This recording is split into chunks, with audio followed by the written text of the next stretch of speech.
Esto de 30 minutos.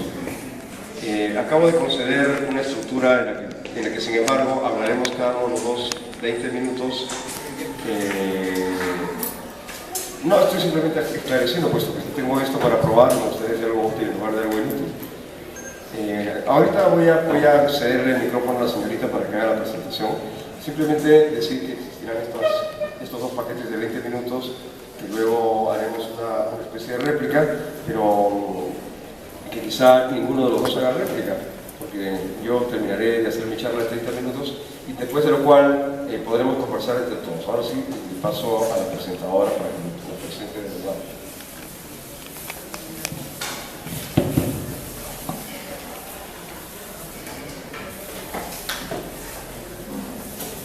Buenas noches con todos. Reciban el saludo cordial en nombre del Centro Federal de las Facultades Sociales y la Revista Peruana de Filosofía Aplicada, organizadores del presente evento. Bueno, en esta noche damos inicio a los debates sobre la Biblia, la bondad y la homosexualidad, dando inicio con la primera sesión, que es ¿sin religión no se puede ser bueno? Esa es una pregunta que esperemos que el día de hoy no sea respondida, sino sea ampliada y genere muchas dudas más y enriquezca el debate. Como ponentes tenemos a Víctor Samuel Rivera, filósofo, y Manuel Abraham Paz y Miño.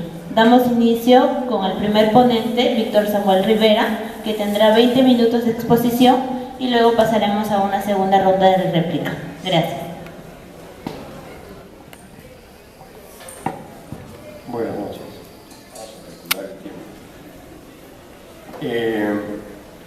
Bueno, en principio se me propuso hablar sobre la relación entre la moral y la religión. Entonces, he tratado de encontrar un medio de explicar por qué pienso que no es posible la moral sin la religión, que no sea demasiado sencillo como para ser sospechoso, ¿no? Así que voy a tratar de hacer una reflexión que considero que es un poco más apropiada, que tiene que ver más bien con el suicidio, la anomia y el apocalipsis. Eso más o menos. Así que voy a comenzar esta reflexión recordando a Emile Durkheim, que es uno de los grandes creadores de la sociología contemporánea y que involuntariamente va a permitir introducir el tema de la maldad que es consecuencia de la ausencia de las cosas sagradas en la vida humana. Emile Durkheim, a finales del siglo XIX, publicó un libro que se llamaba El suicidio. Y ahí trató de exponer una idea que él creía se probaba científicamente por medio de estadísticas, de utilización de datos sociales efectivos. Él determinó lo siguiente en ese libro, que mientras mayor era el nivel de desarrollo de una sociedad moderna, liberal, capitalista, para decirlo de alguna forma, también era mayor el número de gente que se suicidaba. Ese es el tópico del libro. Y la pregunta es, ¿qué le significó primero a él, a Durkheim, ¿no? Entonces, él pensó en términos de lo que ahora llamaríamos psicología colectiva. La psicología colectiva estaba de moda en la época en que Durkheim vivió, y había varios personajes que hicieron psicología colectiva, entre los cuales habría que considerar, por ejemplo, a Sigmund Freud o a Nietzsche. La idea es que así como los seres humanos tienen una psicología, los pueblos y las sociedades, los tipos de sociedades tienen una psicología también. Si consideramos que el suicidio es un mal, ¿no? Porque podría alguien creer que el suicidio es muy bueno, no me quiero poner en esa situación, estoy presumiendo que suicidarse está mal, o que mucha gente se suicide está mal, ¿no? Si es así, entonces la proliferación de suicidios en las sociedades liberales, modernas, capitalistas, indica algún tipo de enfermedad, ¿no? Es el indicador de que esas sociedades tienen algún tipo de trastorno mental colectivo. Digamos que el suicidio que se incrementa en una sociedad que curiosamente tiene cada vez más derechos en los que la gente goza cada vez de más beneficios, ¿no? Resulta siendo sospechoso de algo. La pregunta es, ¿qué cosa es lo que está en el trasfondo de este aumento del suicidio? ¿Por qué el aumento del bienestar? ¿Por qué la aparición y la expansión de los derechos? Y llevar una vida que aparentemente cada vez es más ordenada hace que la gente sea infeliz, ¿no? Porque en fin, el suicidio no existe porque la gente sea dichosa, ¿no? Sería sorprendente que la gente muy feliz se suicidara. Lo que hay que pensar es que hay un elemento patológico en la proliferación de derechos y de beneficios en las sociedades liberales y el hecho de que la gente se sienta especialmente desdichada. Lo que pensaba Durkheim era que la gente de este mundo liberal, capitalista, moderno, se sentía por algún motivo desorientada, ¿no? Que la gente desorientada tiene algún tipo de estrés o de patología neurótica y que justamente por eso, por no sentirse orientada, por no saber qué hacer, la persona se termina matando. Todo eso sería banal si se suicidara una persona, ¿no? El problema es cuando hablamos de índices sociales de suicidio, lo cual desde el punto de vista de la filosofía que yo practico, que es la hermenéutica, indica también lo que podríamos llamar un mensaje del ser, que hay un trasfondo ontológico en fenómenos de esta naturaleza. Infiero que una sociedad liberal moderna es un mundo, uno de cuyos rasgos es que la gente se sacrifica a sí misma. Es decir, la gente se autosacrifica.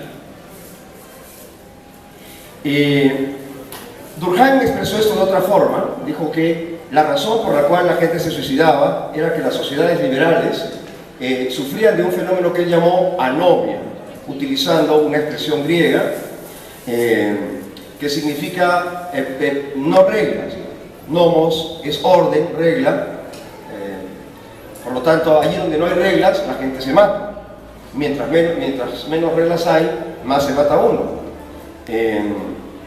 Sin embargo, esto no sería todo lo que me interesaría a mí expresar, ¿no? En cualquier caso, de alguna manera existe la idea de que el mundo moderno, el mundo liberal capitalista, es un mundo en el cual la gente siente, percibe que no tiene reglas, ¿no? Se ha instalado, se ha llevado a la práctica un mundo donde la gente no tiene reglas. Max Weber, que era otro sociólogo contemporáneo de Durkheim, habló en este sentido del desencantamiento del mundo. La idea de que está ocurriendo, que está aconteciendo una realidad social, yo diría que está aconteciendo una realidad en el ser del mundo del hombre, por la cual este diagnóstico de anomia de Durkheim coincide con lo que podríamos llamar, o lo que Weber consideró, una pérdida del sentido de la vida, ¿no? Es que conforme aumentan los derechos de los hombres, aumentan los beneficios, mejoran las condiciones de vida, el sentido va desapareciendo. Es lo que llamamos, o lo que yo llamaría, una alteración del relieve del mundo de los hombres, ¿no? El relieve es un término técnico que suele usar, ¿no? Hay relieve en un paisaje, relieve en una ciudad, y se destacan algunas cosas, otras quedan ocultas, ¿no? Y uno se orienta con el relieve. Curiosamente, hay un relieve de la falta de sentido. La falta de sentido es una especie de nada, ¿no? Por lo tanto, la nada puede ser parte de un relieve. Es decir, el mundo puede vivir en un mundo con una nada, ¿no? Un buen ejemplo de eso es, recuerdo, el día en que volaron la segunda o tercera vez el banco de crédito durante la época terrorista, y al pasar con mi bicicleta vi un inmenso forado donde fácilmente cabía un camión de esos que transportan carne refrigerada. Bueno, ese hueco era una ausencia, ¿no? Era la falta de pista. Quiere decir que si yo seguía de frente me podía caer al hueco, mientras que lo normal sería que hubiera pista. Es decir, había una ausencia en lugar de una presencia en ese relieve. Y aquí también encontramos algo parecido. Hay un relieve ontológico en el que está presente una ausencia. Esa es la ausencia de sentido. Curiosamente, la palabra anomia está utilizada por San Pablo, por Pablo de Tarso, para los que no creen que sea santo Pablo, en la segunda carta de los tesalonicenses. Ahí se habla en un concepto apocalíptico del hombre de la anomia, ¿no? el a nomos, dice literalmente San Pablo. En la tradición religiosa que representa San Pablo, los relieves de ausencia, ¿no? la presencia de la nada es sinonímica de la presencia del mal. Quiere decir que allí donde hay una nada, en efecto, hay un mal. Donde desaparece algo, hay un mal. Es una reflexión que recuerdo haber leído también en un antiguo retor romano, que se quejaba ante el emperador porque los cristianos destruían sus templos. Y decía, si quieren, pueden prohibir su uso, pero deberían dejarlos, puesto que son, ¿no?, como las joyas o los dijes de las ciudades, decía este autor. Porque claro, lo que decía es, en lugar de los templos, ¿qué cosa queda? Una nada, y el relieve de las ciudades se estropea. Curiosamente, en el cristianismo, que desapareció esos templos por lo que se quejaba el romano, el acontecer de la nada es una sintomatología del mal.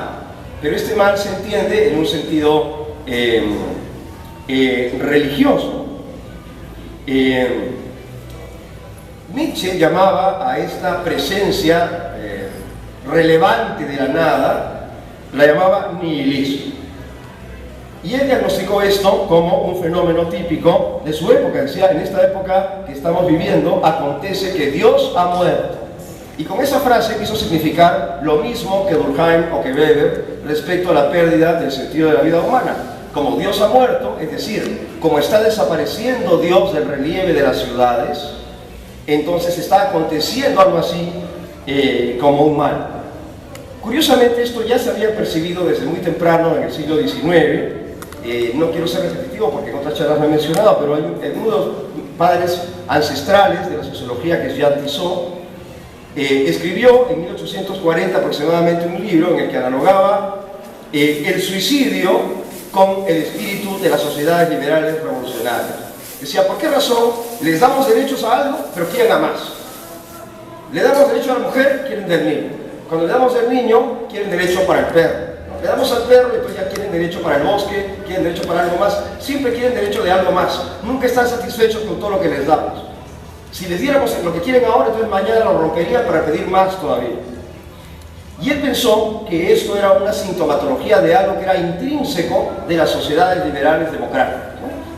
Que estas sociedades eran, él no lo dijo así, ¿no?, pero quiso decir lo mismo que sus posteriores, que eran sociedades anómicas en las que el mal, y esto es lo que quiero subrayar ahora, se convierte en un elemento realizativo de las sociedades. Es decir, que las sociedades se performan hacia el mal, que tienen como dirección el mal, que necesitan hacer el mal para poder estar plenas en sí mismas, ¿no? Digamos, cuando desaparece el sentido, cuando el sentido comienza a dejar de estar en el relieve y en su lugar aparece la nada, ¿no?, uno podría creer que lo que simplemente está pasando es que el principio de las sociedades se ha vuelto menos visible.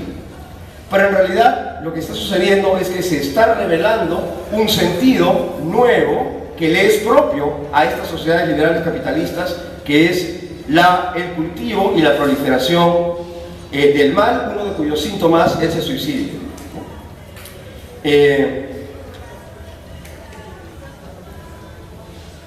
Nietzsche decía, o Nietzsche pensaba, creo que es mejor decir, que el nihilismo es una condición tan terrible para el ser humano, es decir, es tan terrible que en el mundo de los hombres el nihilismo sea lo que prevalezca en el relieve, que hay que ser un superhombre para sobrevivir a ese mal.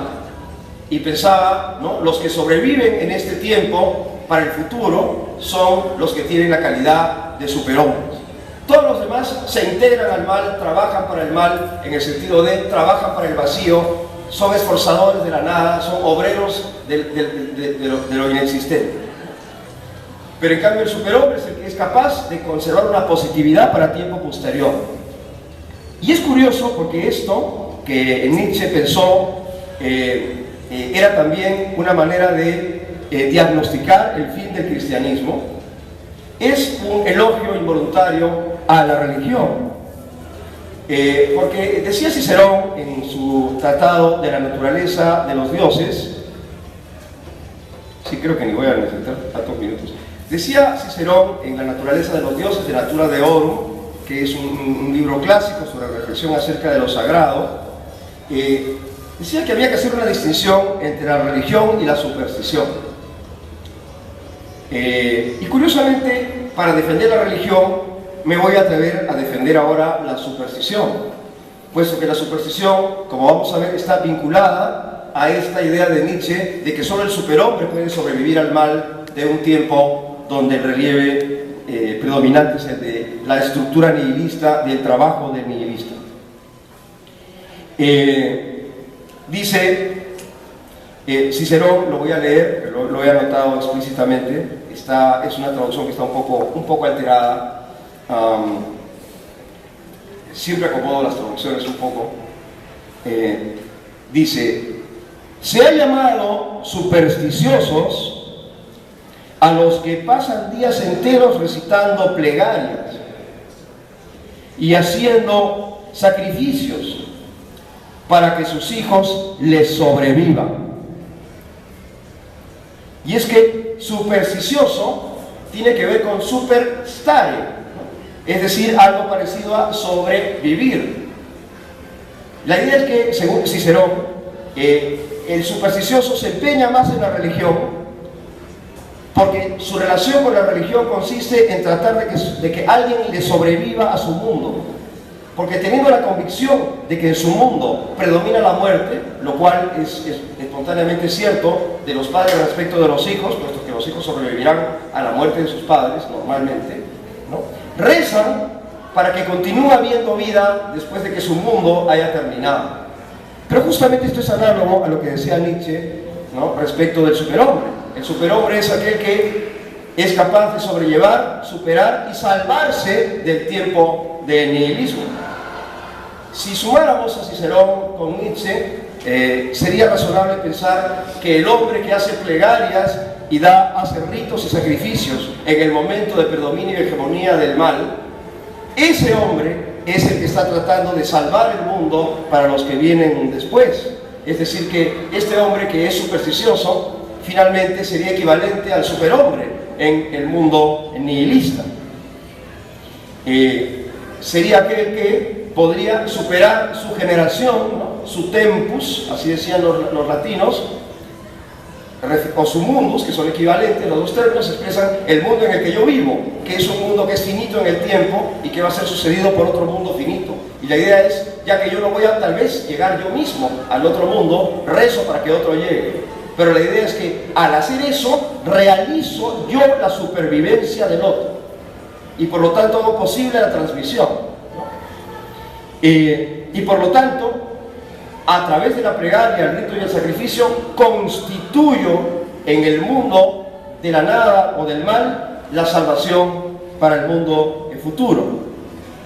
Curiosamente, Cicerón, les decía yo antes, distinguía superstición de religión y creía que la religión era una forma más perfecta de hacer las cosas, puesto que la religión estaba acompañada de un sentimiento positivo, que era el sentimiento de la piedad.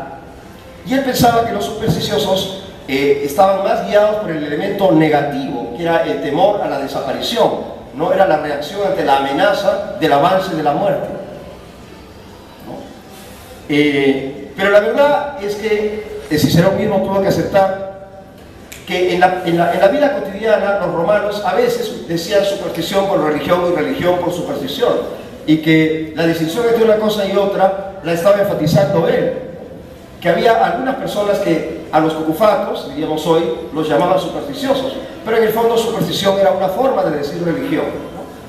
Los griegos a la religión la llamaban eusebeia, que significa simplemente pietas, ¿no?, que es reverencia ante lo grande. Pero lo maravilloso de que exista la palabra superstición es que nos permite entender que las personas que se empeñan en supervivir, que yo creo que sí tienen piedad y por eso es que también actúan, están operando un espacio que en lugar del suicidio ellos colocan la plegaria.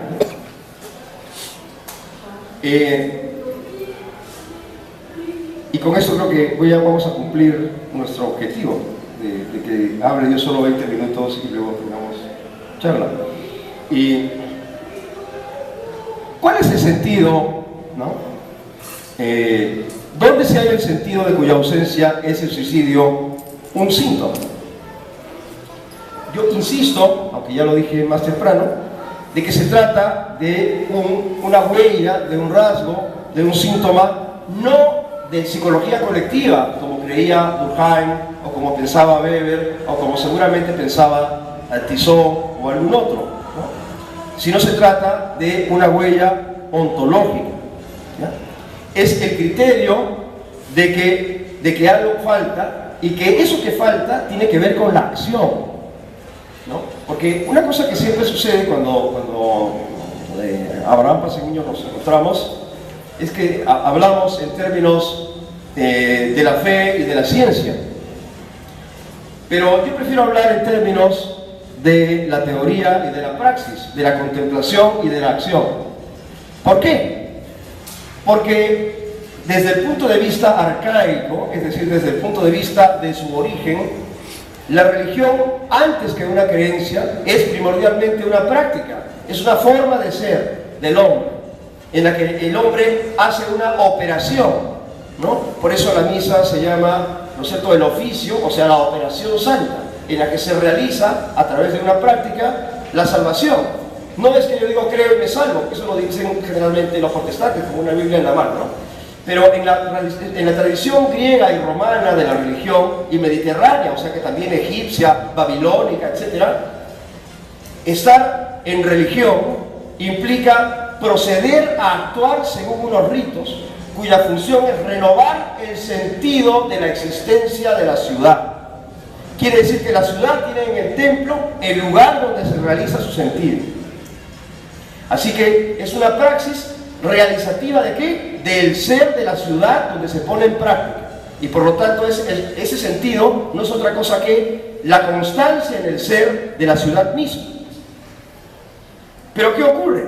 Que el sacerdote que realiza el culto ha sido sustituido por el suicida, ¿no? o por cualquier análogo del suicida, porque todo el que destruye la sociedad es análogo de él, ¿no? Cuando un americano blanco le da de balazos a un negro solamente porque le parece que todos los negros no son lo suficientemente guapos como para ser honestos, está realizando a través de su acción lo que él representa. ¿Qué cosa es un policía blanco?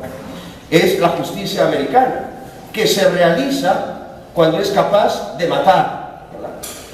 O sea que el suicidio no es la única forma en la que el nihilismo instala la muerte, sino que la muerte y el mal pueden ser instalados de diversas maneras. Yo simplemente menciono las que son más fáciles de aceptar. Pero estamos llamados en realidad no a morirnos, sino a subsistir, no a temer que nos maten, sino a vivir gozosamente. Sin embargo, vivimos en un tiempo en el que aparentemente morir es más natural que rezar, razón por la cual voy a hacer una última referencia para terminar a una versión adaptada de los versículos del 7 al 10 de la segunda carta a los tesalonicenses, en la que he omitido todo lo que es desagradable para los oídos de la gente que no cree en lo que dice Pablo.